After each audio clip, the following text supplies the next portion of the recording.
gotta assume that you're driving your RTV X around some dusty conditions. And with that, we're gonna have to take care of the air filter. Hi everybody, I'm Matt West.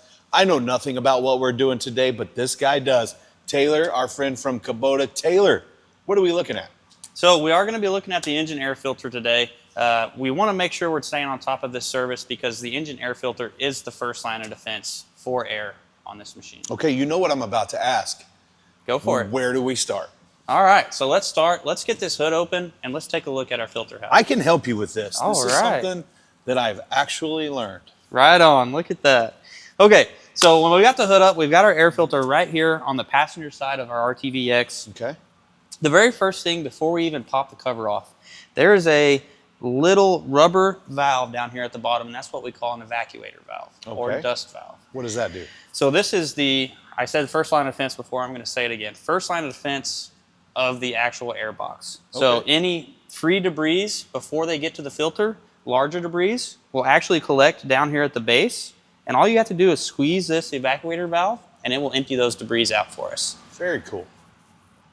So when we're talking about this is something that we're gonna wanna do normally weekly, but depending on conditions, it could be a daily check. Okay. Again, you mentioned dusty conditions. Yeah. This is something we're gonna wanna keep an eye on. So if we're in a lot of dirt, a lot of dust, this is something we're gonna check more often. Yep, you're exactly right. Okay.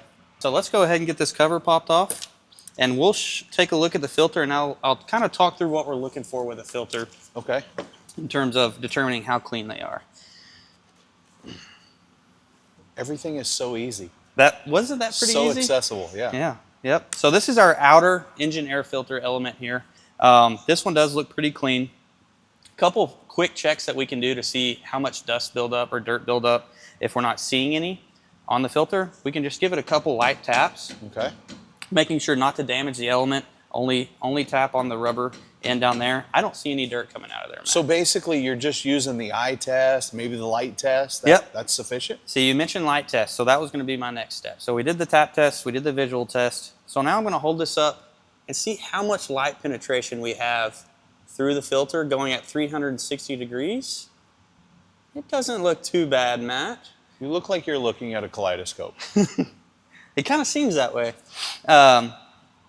The light penetration wasn't too bad, but I would like to see a little bit more. So I think just for sake of keeping this engine running nice and smooth, we'll go ahead and replace this. Okay, but let me stop you there because if this wasn't replaceable and we could get by with cleaning it, what would we do? To clean these, we're gonna wanna use compressed air, blowing from the inside out of the filter in a 360 degree. Let me guess, the more air pressure, the better, right? Not quite. So we wanna make sure to stay under 30 PSI to ensure we don't damage the filter element itself. Okay, and then all the way around. Yes, sir. So dust does not collect evenly. Right. It just goes where it wants. Okay. So we wanna make sure we hit every surface of the filter. Okay, so how do I really know that it needs to be replaced versus there's a potential to just clean it up? Another great question. So some things you can't really get around is any sort of oil buildup or damage to the filter media. Well, that's not going to be addressed with shop air, right? So we'll be replacing at that point. Or if you want to hit it with shop air and then do the light test again and you still don't like what you see, we're replacing at that point. Okay, so what did we decide with this one? We're going to go ahead and replace this one, Matt. Okay. So let me go ahead and grab the new filter for us. And again, I'm looking at the box. It says Kubota. Exactly right. So this is Kubota genuine parts. We always want to try to use Kubota genuine parts as they are designed specifically for the machine. Just answered my question. Yep, so this is our new filter. Looks nice and clean. Yep. Light looks good. So let's talk about reinstallation. Okay. It's a pretty simple process. As you saw, the removal is very easy. So it's just gonna slide over the inner air element. There's really one thing that you wanna make sure happens here. And you wanna make sure you get a good seal on the inside of that air filter so there's no opportunity for bypass. And you can feel that it gets snug, right? Yep, she's nice and snug now. Okay, so from there, then it's just the final step? Yep, so when you're reinstalling this cover, there is an indicator on the top that says top.